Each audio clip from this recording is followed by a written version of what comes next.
Bonjour à tous et à toutes, c'est Jas. Aujourd'hui, on va parler d'XRP. Donc, dans un premier temps, je vais vous faire un update du procès contre la SEC parce que ça a beaucoup bougé récemment et vous savez bien que les victoires juridiques, ça peut faire exploser les prix des cryptos.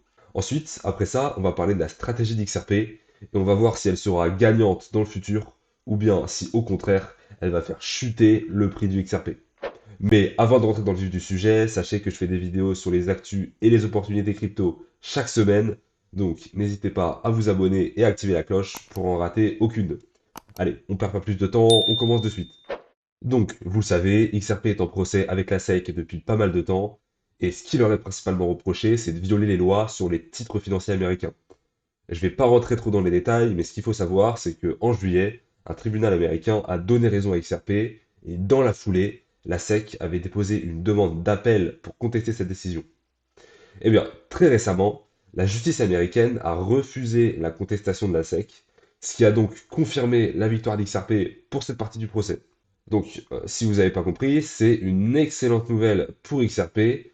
Et en plus, les juges ont aussi accusé la SEC d'attaquer Ripple sans raison. Donc, il y a bon espoir que XRP gagne le procès final en avril 2024. Une autre raison qui me fait penser que Ripple est sûr de gagner le procès, c'est qu'ils engagent énormément de personnes aux États-Unis, alors même qu'on est en plein bear market. Donc pour moi, s'ils anticipaient d'arrêter leurs activités aux US et donc de perdre le procès contre la SEC, ils embaucheraient pas autant. Et il n'y a pas que le nombre d'embauches qui est intéressant, il y a aussi quel type de profil ils recherchent. Ils veulent recruter un Shareholder Communication Senior Manager, donc en français, un directeur de la communication avec les actionnaires. Sauf que Ripple n'est pas encore coté en bourse, donc techniquement, ils n'ont pas du tout besoin de ce genre de profil. Donc là, vous commencez peut-être à comprendre, tout laisse penser qu'ils vont faire leur introduction en bourse très prochainement, et ça va faire beaucoup de bruit et beaucoup de bien au prix du XRP par la même occasion. Et comme si on n'était pas tous déjà assez heureux, le 20 octobre, la SEC a abandonné les poursuites contre les deux dirigeants d'XRP, Brad Garlinghouse et Chris Larsen.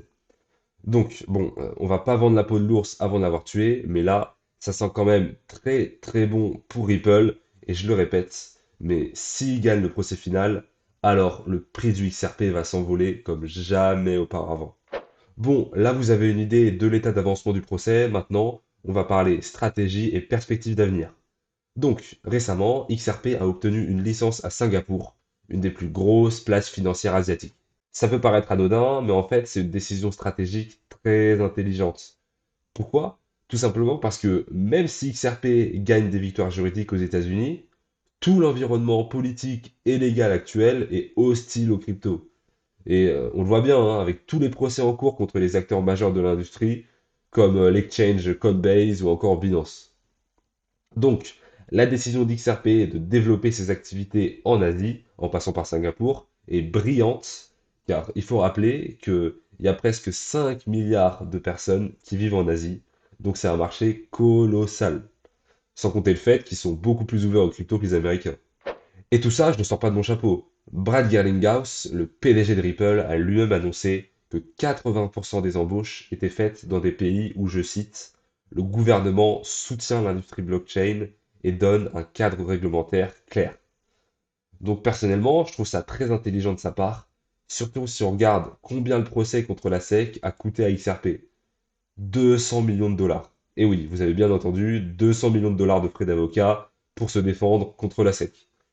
Eh bien, maintenant, grâce à leur choix stratégique, ils vont pouvoir économiser beaucoup d'argent et investir dans le développement d'XRP. Et ça, c'est encore une très très bonne nouvelle. Bon, là je pense que je vous ai tous donné envie d'acheter du XRP, mais vous précipitez pas sur BitGet de suite, parce que j'ai aussi une petite news négative à vous partager. La directrice financière de Ripple, Christina Campbell, a quitté l'entreprise. Donc elle a démissionné. Mais bon, il faut nuancer, c'est pas une si mauvaise nouvelle que ça. Elle n'est pas partie à cause de malversation ou de fraude. Elle voulait juste orienter sa carrière différemment. C'est pour ça qu'elle est partie dans une entreprise plus tournée vers le médical.